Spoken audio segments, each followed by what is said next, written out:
We are now thrilled to be joined with Marty Walsh, the new executive director of the NHL Players Association, who has been, I imagine, furiously meeting with players, getting to know a large group of people. Marty, well, first of all, thanks for doing this in what is a really busy time with the final going. But I wanted to start there. I know it's a big undertaking to get to know the membership, and I imagine that was job one for you. And I was curious how that process is going, what that's been like.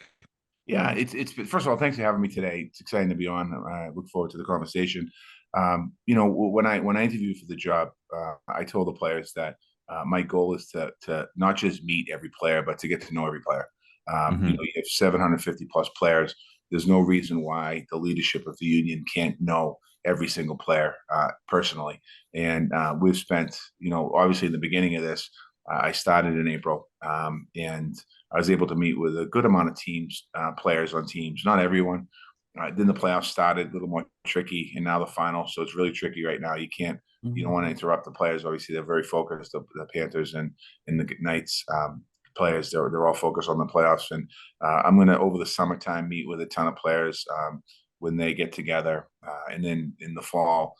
They have something called, you probably know better than me, fall tour, and I'm going to get Mm-hmm. a chance to meet all the players and talk to them all. So it's been fun. It's been interesting. I don't know how many players I met, maybe a couple hundred so far. Oh wow. Some have been a dinner, some have been a cup of coffee, some have been on the Mm-hmm. phone, some have been in passing in different places at rinks and practices, things like that. So, I look forward to getting to know all the players and meeting them and hear what their challenges are, what their concerns are, what direction they want their union to go in. Mhm. Mm-hmm. I feel like something people maybe forget about is that NHL players aren't a monolith. They're not all the same. There's guys who make more money. There's guys who make less. There's guys further in their career. There's guys who are just starting out their career. So I think that kind of divide in particular between the older guys and the younger guys and the bigger contract guys and the younger guys, that's a dynamic that I think publicly, like on our end of things, probably doesn't get talked about enough. And it's something that fascinates me. So I'm just curious how, maybe over the last little bit, is that the sense you've gotten? Is there a need to bridge that gap and maybe get some other demographics or some other player buckets kind of involved? No, you're absolutely right. Just a couple things. When I got the job and I was talking to people about what I do, and this is a union. A lot of people assume that every player that plays in the National Hockey League is a millionaire, and that's not the Mm-hmm. case. I mean, some of their careers are short. They don't make max contracts. They don't have opportunities, and there's life after hockey that they have to survive on. And so that's one thing. So I represent those players as well. And then also when I talk to the older players, the retired players, particularly from the 80s and 90s, they don't have pensions. They have a little Mm-hmm. bit of money coming in, and they didn't make a lot of money. And obviously the cost of living in the last 30 years has gone up, and they're trying to survive. And now, this union fought to get a collective bargaining agreement that has pensions in it, so the players of today will have something coming in when they retire, which is really important. There's a divide there. So you want to look back and make sure you take care of the older players, but you also understand moving forward how do you make sure these players have something when they retire. And there's a lot of people now that have earned a pension with the NHL. I don't think anyone's actually started collecting it yet in the modern era, if you will. There's a lot we have to do, and there's a lot out there. And when you think of the sports, I mean, I'm speaking for hockey.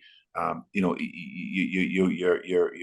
fighting for working class hockey players. That's what they are, and you want to make sure that while they're playing, they have all the protections and the ability to earn money and to help support their family. And then when they retire, you want to make sure you're laying down a foundation for them to go into other life, because these players retire in their 30s, most of them. Mm-hmm. Some going to the 40s, and so there's still a life in front of Mm-hmm. you, a whole life in Yeah. front of you. And if you've been spending since you've been 13, 14 playing hockey, and now you wake up one morning and you're 37 and you're done, what do you do? So there's a lot we can do. So I know that's a lot I just said, but I look at this as the whole not just career of the player, but the whole life of Mm-hmm. the player.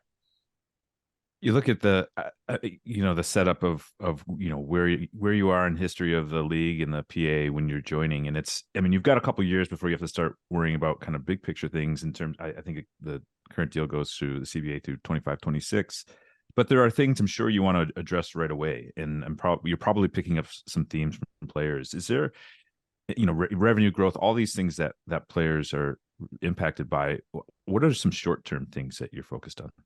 Well, I think, when you look at it, you're thinking about, when I talk to the players, they talk about, what's going on with the salary cap. And there Yeah. was a deal cut in 2020 that the players paid large amounts of escrow to pay off the debt. That debt is coming down in a really fast way. There is still some debt left, so we have to figure that out before we can talk about raising salary cap more than $1 million this year. I mean, I don't, we'll see as we have these conversations over the next week and a half. World Cup, world best on best tournament. Mm-hmm. Players want to play in the Olympics. Players want to play in some type of World Cup play. We're looking at in that space. How do we create a tournament that happens every 4 years and not just one off, and then worry about it, 15 years after that? Marty, we've been talking about that for 20 years. Mm-hmm. Yeah, they have. There's been a lot of conversations, but it's something the players want, and it's something that I'm going to focus on. We've had some informal conversations with the league already, and we're going to continue to have conversations there. Some players are concerned about life after hockey. Some players, like the Arizona Coyotes, are worried about playing in a professional hockey rink. They're playing right now in a college arena, and it's not the best circumstance for these players in Arizona. Maybe might be exciting or fun once in a while for a team to come in and play in that arena, small arena. But if that's your home arena and you're playing in front of 3,000 to 5,000 people every night, that's not an experience that you should have, or that's not what you fought your whole life for to get in the NHL, and now you're playing in front of 3,500 people.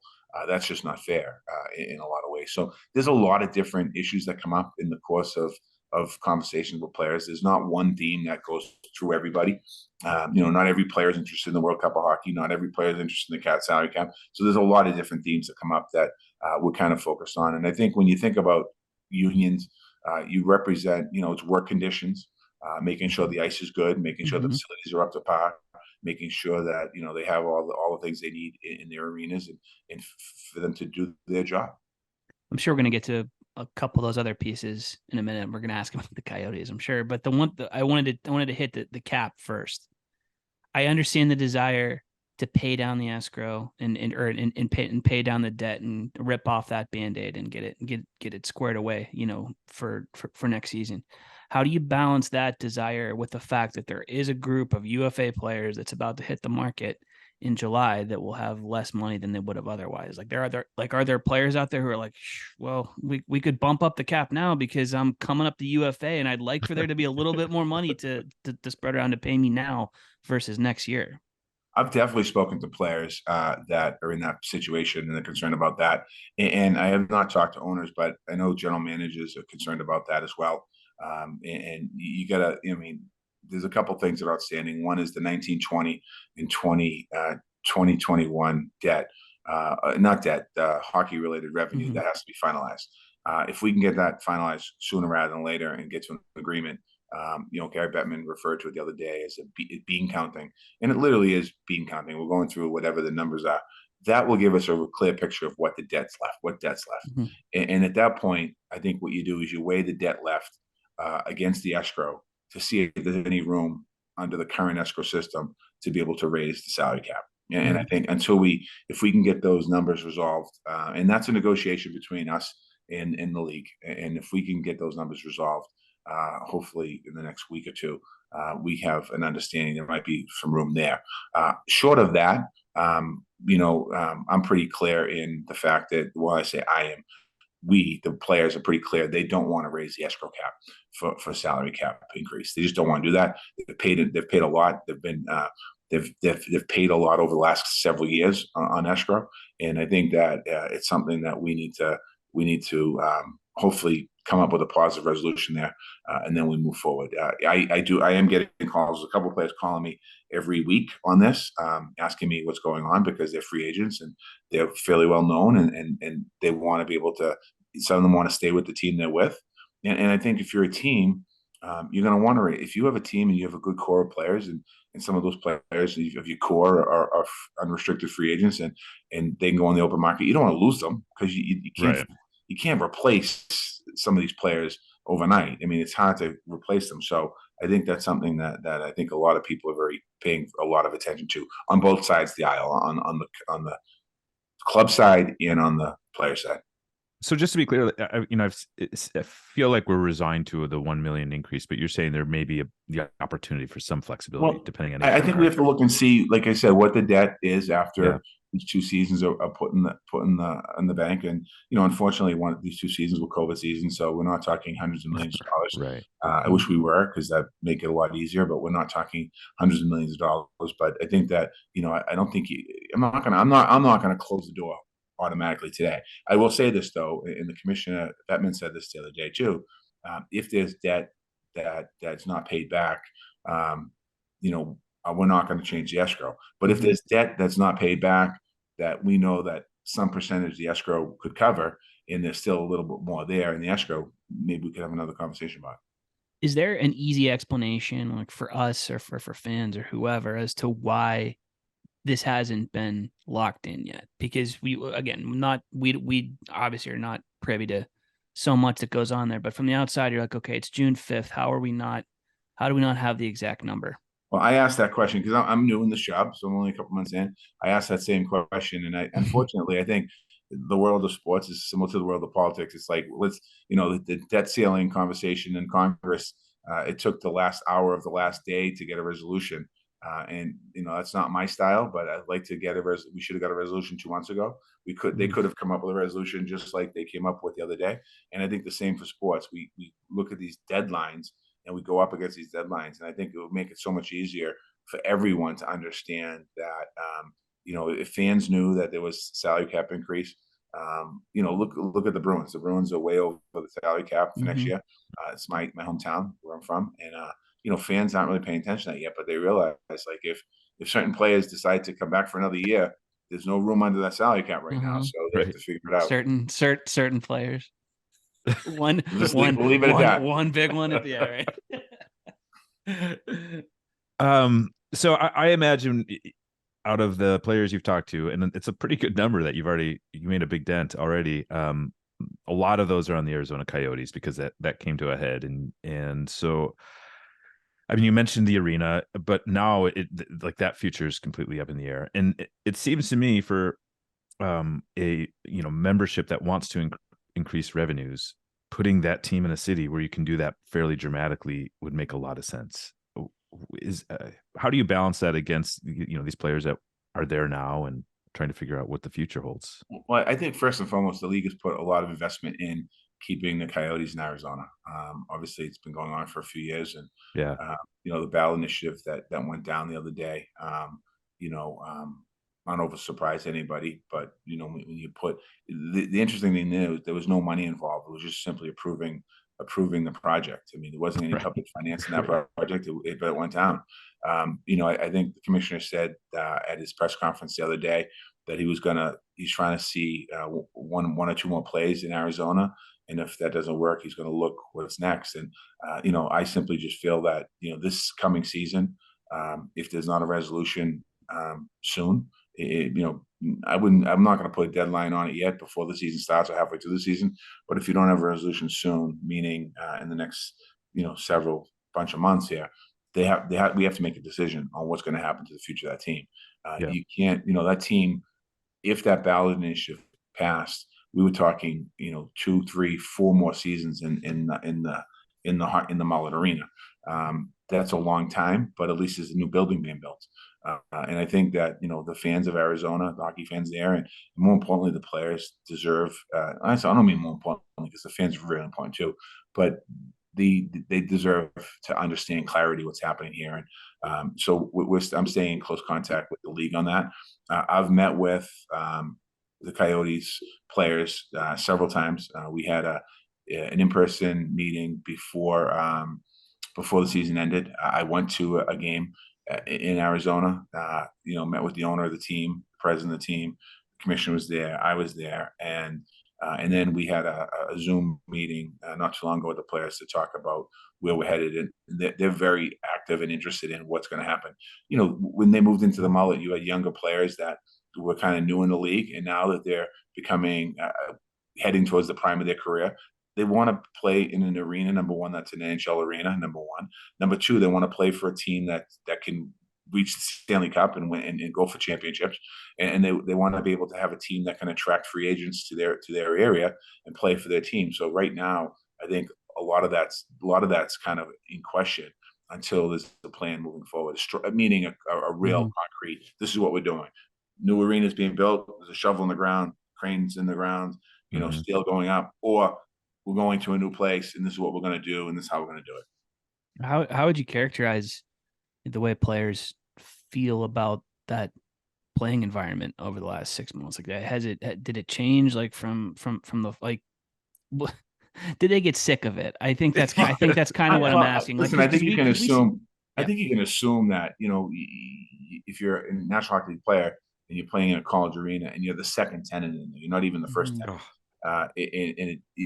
That's a problem. Number one, and number two, these players played really hard. There was a couple of stretches in the league. They had games. I think they won 1.10 games without losing a game. They got a point in 10 games. They play hard and they're a good group of guys. And I think it's really important for us to make sure that for them, I mean, the league owes them an opportunity to be in a professional hockey league arena and play in an atmosphere where it's NHL arena.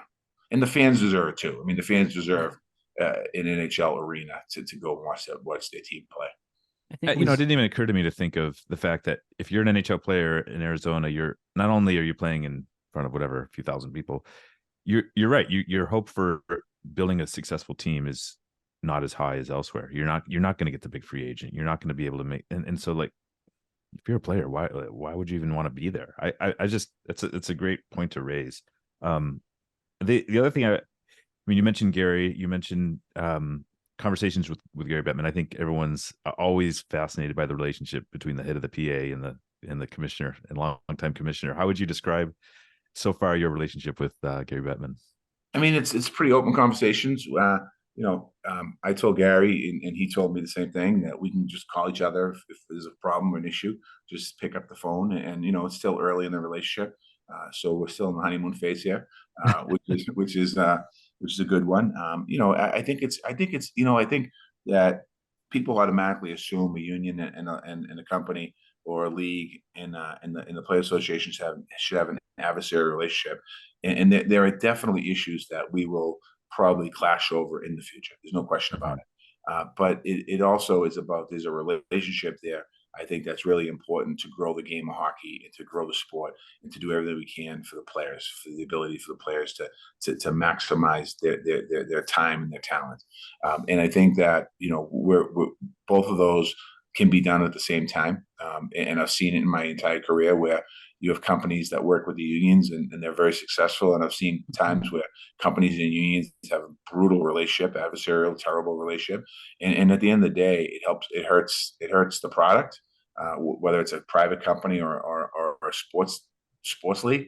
And it also hurts the employees in that relationship and the management in that relationship. So right now we have a strong, I would say, a good relationship. And hopefully we'll continue a good relationship moving forward here. We've seen a relatively clean postseason, at least as it relates to suspendable hits and Department of Player Safety stuff. In your job, how much thought have you given to reconciling, those suspendable hits and making sure that they, happen as infrequently as possible, while also, dealing with the issue of suspending guys and taking money out of their pockets as far as that's concerned? Yeah, this is the first time that I've dealt with something like this, obviously.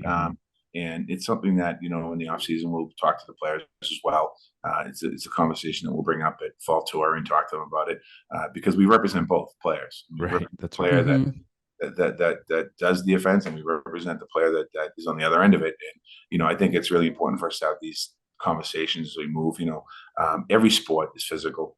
Maybe not baseball, but and that gets physical sometimes too. Every sport's physical, and when the intensity gets higher, you're talking about, the other night in the game, Stanley Cup game, early in the first period, there was all kinds of big body hits and things like that happening, and that's just the intensity of the game. We just need to make sure that people are protected and taking care of each other, and realizing that that's even though that person that you're playing against, we're all in the same tent, we're all under the same roof. Like, we have to, I don't want to take the intensity out of the game because that would makes it so great. But how do we make sure that we protect the players so no one gets hurt? And when they get on the ice in the beginning of the game, they get a chance to get off the ice at the end of the game and come back and not have an injury that's going to cause them long-term damage. You mentioned baseball. It's been interesting from afar to watch how remarkably they've changed the game with their like pretty aggressive rule changes to address fan frustrations. I mean, I went to a Tigers game with my kids and we were in and out in 2.5 hours, which I can't remember the last time that happened. And you're a big Patriots season ticket holder, right? You know the NFL really well. I'm just curious. The NHL seems like they've been really good about raising franchise values, but maybe not great at maximizing revenue as a league. Like, it seems like they haven't been as ambitious on that front in terms of the fan experience, doing creative things to bring in more money, quite frankly. And I'm just wondering if there are things you can learn from the NFL or baseball or some of these other sports. NBA. I mean, it just seems like they're way out front on doing fun, cool, exciting things for fans to bring excitement to the game. Yeah, and that goes back to when I was talking earlier about the relationship between the commissioner and us and me. There is an important aspect here to have a positive relationship, to think about growing the game, and I think that's what I mean by that. And certainly, it's an area that we're going to take a deep dive in as a PA, Player Association, to look at in our sponsorships, in our licensing agreements, and looking at how do we, first of all, how do you promote the game? You look at football and basketball, I think, have done a brilliant job of really promoting their games. I mean, basketball, whether it's on the court, off the court, it's the commercials that the players are in. Every night you turn on the TV, there's a basketball player in a commercial somewhere. Football is a little different sport because they're kind of, it's Sunday. They own Sunday during the season. They own Thursday night during the season, and they own Monday night during the season. So they own those games, and they're able to capture that in a unique, brilliant way. And I think that we have to start thinking outside the box. How can we do similar things, whether it's owning a particular time on TV? How do we promote the players in areas? How do we promote the great part of the game? I think there's an opportunity with diversity. There's 2 Indigenous players playing in the Stanley Cup Finals. There's a couple of players of color playing in the Stanley Cup Finals. You're talking about more activity, getting more opportunity in other demographic, fan base to think about. I mean, I think one of the reasons why Gary's so focused on Arizona and Dallas is because of Latino community, and lots of Latino community. Is there a way for us to grow the game even more in the Latino community? And I think that there's opportunities there. I think that we have to look at our international travel and see, like, where are we going, and are we making a long-term plan, not a short-term plan. Basketball did it, football's doing it. Are they going different places, and investing in some of this, but making sure that we have analysis that shows that we're making a difference. Like, the first time you go to a city or another country, you might not see the benefit of that. But if you go there for 3 or 4 seasons, can we see the market share grow by going to those places? I think you start to look at analytics a little differently as well. I want to bring a lot more analytics to the NHLPA. I did it when I was mayor of Boston, and you see the benefit of that. And you bring those analytics to the league now, and they're doing some of it as well. But I don't know all they're doing yet. But how do we work to grow the game of hockey? And when you grow the game of hockey, every new fan buys a shirt, buys a stick, maybe plays the game. The kids play the game. They're involved now, and all of a sudden you're naturally growing the game of hockey. You mentioned increasing diversity. A big part of that, and I mean, we're gonna bring up the Pride Night stuff from March. You want to increase diversity. There have been those issues with teams having their Pride Nights waylaid by players, who would rather not take a part. How do you reconcile the desire for more diversity whenever stuff like that happens that makes it an undeniably, less hospitable place for that kind of Yeah, I don't think you focus on the downside of that. I think you focus on how do you fix that? Mm-hmm. How do you educate people on that? And I think that, you know, I've talked to a couple of players that didn't wear the jersey, Mm-hmm. and you get a chance to talk to them, and there's different reasons for religious beliefs or their own personal what they believe in, and when you get a chance to talk about it and talk it through, all of a sudden people say, well, I understand where you're coming from, and I think that rather than, at least for on the PA side, rather than focus on the negative perception, how do we change that, and how do we take that as a learning moment, learning experience, and teaching experience more accurately, and moving forward? I think we can. I mean, listen, I said this from the very beginning. My first press conference, I was in the Massachusetts legislature when marriage equality was given by the Supreme Court of Massachusetts, and I was a floor leader for the LGBTQ community. We preserved marriage equality in Massachusetts. It was not an this is a great idea in 2004. Since that time, it's completely changed. I mean, the whole feel around the gay community, and we have to understand that the gay community that's out there, it's about inclusion, not exclusion. It's about working with the gay community and about making sure people feel comfortable. And when I say comfortable, I'm talking about the gay community should feel welcome to the NHL hockey. You're talking, 90 whatever 8% of the players are wearing the jersey, and the press and everyone focuses on the one or two players that don't wear the jersey. I understand that. I appreciate that. That's life. But we have to take this as a learning opportunity, and how do we make life better to let people know it is truly an inclusive game, and it is an inclusive game. NHL is an inclusive sport, and we want to continue to make it inclusive. Well, Marty, we appreciate your time. I know your schedule is packed, and you've got a lot on your plate. So thank you for taking some time to chat with us, and safe travels, and best of luck moving forward. This is great, and I just want to make sure everyone that's watching tune in to game 2, 3, 4, and then if it goes beyond that, 5, 6, 7. 7. Let's all go. right, we want to get the ratings up. We want to get the ratings up. We stop growing hockey by getting higher ratings. So let's do it. That's right. Awesome. Well, thanks, Marty. All right, Thanks, thank Marty. you. All right. Hey, Take guys. care.